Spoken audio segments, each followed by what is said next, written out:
Good evening, ladies and gentlemen. This is Harry Muppet, and welcome back to another Daily Masters cast. And it is going to be what is it going to be? It's going to be a PvP today. So yeah, that's going to be freaking awesome. Once again, from DreamHack Valencia, it is going to be Harstem as the red Protoss up the top left side of the map. And it is going to be Elfi, the blue Protoss, down the bottom right side of the map. And yeah, so PvP, not really something that you see every day because, I mean, there's just so many awesome Zerg players all over the place, and usually if you're a Protoss pro player, you end up having to wade through a sea of Zerg players and the occasional Terran player thrown in there to mix it up. So it's not all that often that you get to see a PvP, but there are definitely some very, very awesome Protoss players out there, and yeah, when they meet up, it's usually very, very epic. I think the Asus ROG, there may have been some PvPs. I don't know. There were a lot of Zerg and Terran in there as well, and yeah, I think was it Tasia who got up to the I can't remember. It was, yeah, Tasia, man. He was going to be Protoss all over the place, and Tasia says, you know what? No, thank you. We got to have a Terran in there, so he kind of messed that up a little bit. But anyway, we got a Protoss versus Protoss right here, right now, and this guy maybe just looking for a scout. I thought he was going to go for like a aggressive expansion, but I guess against another Protoss, not that good of an idea, because of course the other Protoss player can just pump out a couple of zealots, and yeah, it's very, very hard for Protoss to fight off an early zealot attack unless they've got their own zealots coming out. Maybe an early mothership core, but that requires a cyber core if I remember correctly. And the zealot can still do quite a bit of damage by the time the mothership core actually kills it. So here we go. Looks like Harstem's going for a fairly safe build. 2 gateways off a cyber core, so he's going to be able to defend quite nicely. And Elfi, he hasn't got a second gateway down. He's saving his minerals up for something else. I'm not sure what it is. When I say saving minerals, he hasn't actually got that much more than Harstem, but he is going to be getting a fast sentry out, so he's obviously been hitting the gas quite a bit more, which is why he's down on minerals. And yeah, getting the mothership core out as well, so going to be going a bit gas heavy in the very, very early game. A pylon coming over there. It's a bit of a proxy pylon inside his own base. You may be seeing a Stargate coming off that. And yeah, Elfi, I am not sure he did not see that.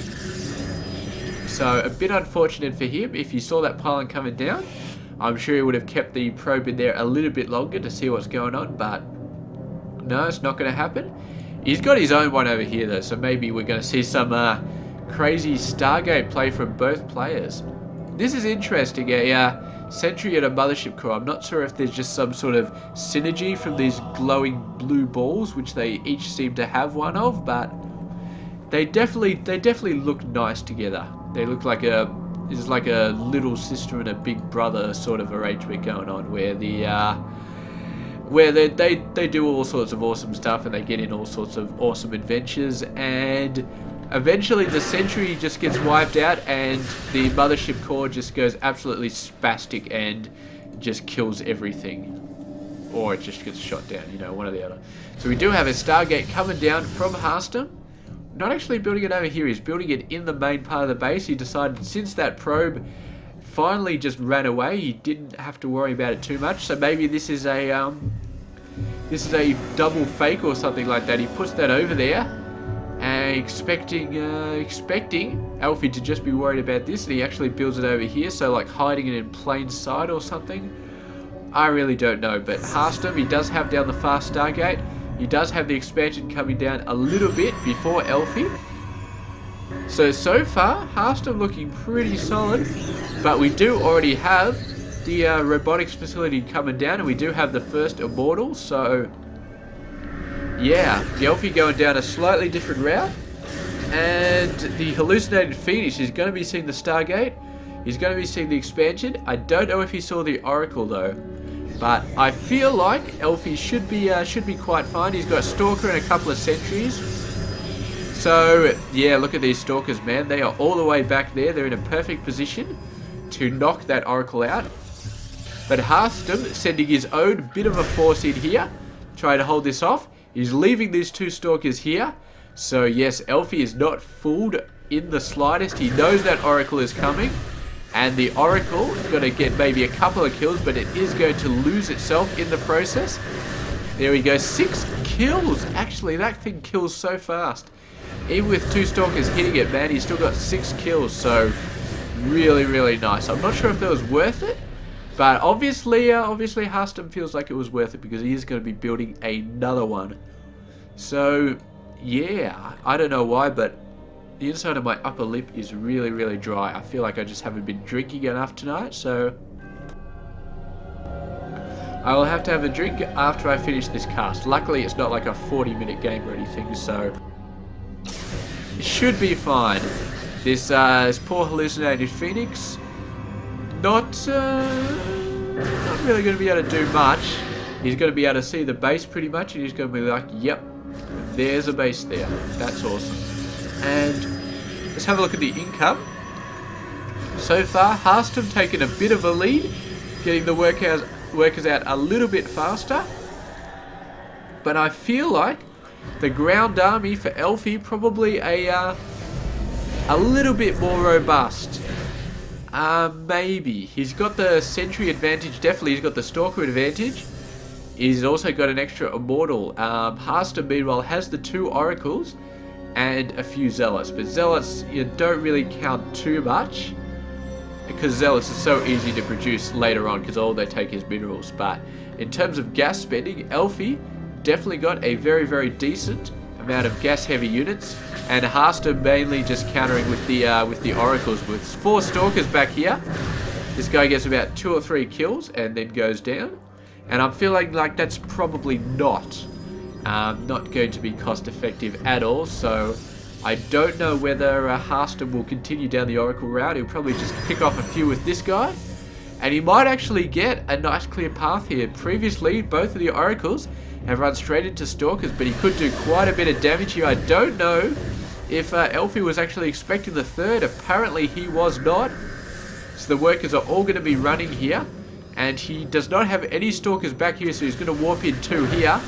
But still a fairly large amount of probes could go down. And meanwhile, this army coming in here, Elfi feels like he has an advantage, but of course Harstem has the reinforcement advantage being so close to his base, and the introduction of a single immortal is going to basically say, well, you know what, this is over. You're not going to win this battle. And the Oracle does not want to be going in that direction.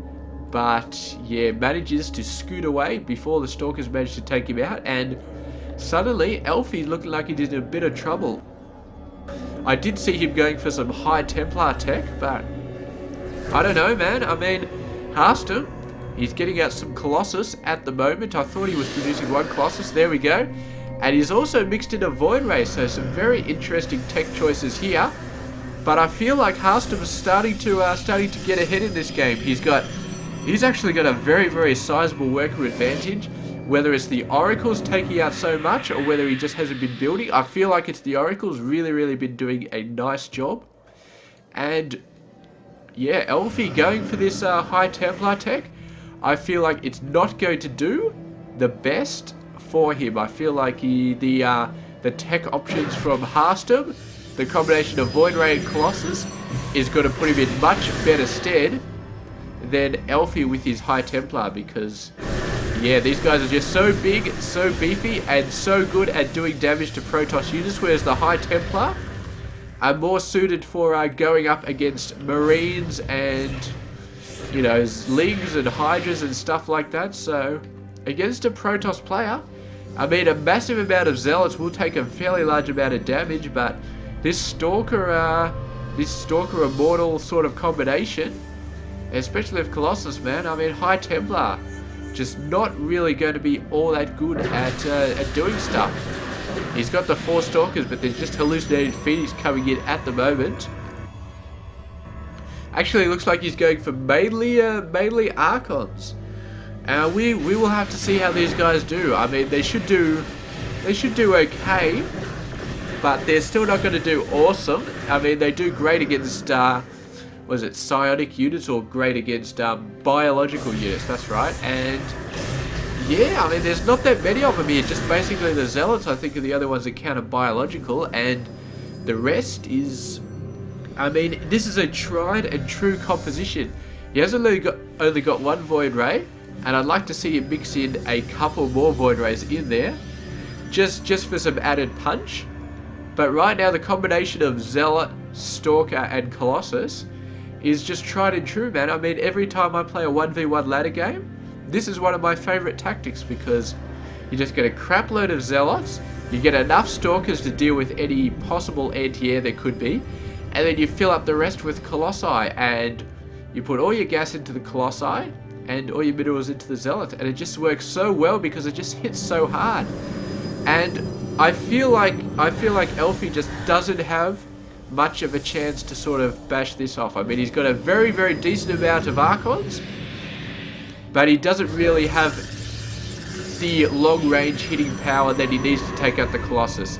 He's got to shred all of the Zealots with his Archons, but by then I feel like the rest of his army will be in very, very bad straits.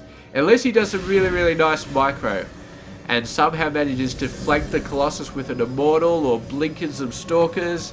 He doesn't have Blink, so yeah, I do not know. He's actually moving out now. This could be a massive mistake, but he sees the Colossus coming in, and that is going to save him somewhat, as he's not going to let that attack just... look at this beautiful Time Warp going down on the Archons. A couple more Time Warps going down on the Colossus though, and Elfi sees what a bad position he is in. Not only does he have what I feel like an inefficient army, but he just has less army total. Harstem, with that small worker advantage, has just built it up. He's still got a bit of an advantage, but the army just going to be backing away. Meanwhile, the Warp Prism coming in with a bunch of Zealots.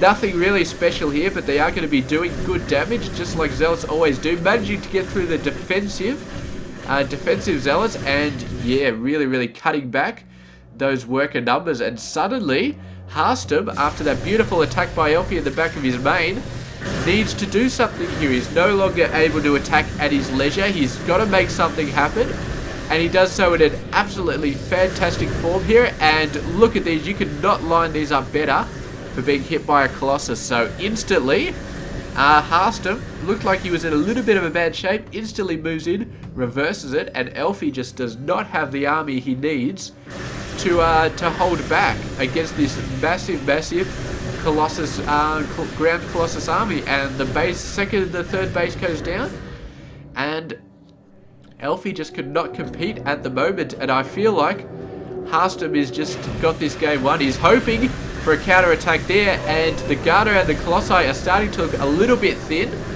and Harstem may be forced back here, but I feel like he has done the damage that he needs to do, and as long as he keeps these Colossi alive, then he should be in a good position. He loses one of them, but a couple of Archons coming out, and the Immortal going down to the Void Ray, so this is going to be the GG. Congratulations to Harstem for taking that victory out and just doing a fantastic job.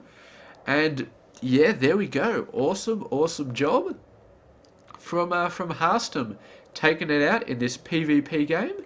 And as I said, man, I mean, straight up Colossus with a whole bunch of Zealots and Stalkers. It's simple, it's effective, and it works. It really does work against a lot of players, especially Protoss, because I feel like they don't have a straight up awesome counter to Colossus. And Void Rays, maybe,